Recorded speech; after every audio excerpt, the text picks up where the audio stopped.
Hello everyone, welcome back to another episode of Technologyglance. Today in this video, I'm going to guide you through how you can change your name on Tango. So let's get started. Firstly, open Tango app in your device. Then tap on your profile icon. Then tap on your profile. After that, you can see the pencil-like icon at the top right corner of your screen. Tap on it. Then you can see the option of name. Tap on it, then change your name.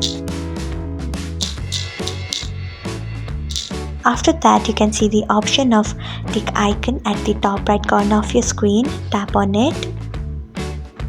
So this is how you can change your name on Tango. Thanks for watching. If you found this guide helpful, we would love it if you hit the thumbs up button below. We upload great new tech tutorials like this one every day, so do not forget to subscribe to our channel and hit the bell icon so that you'll never miss another update.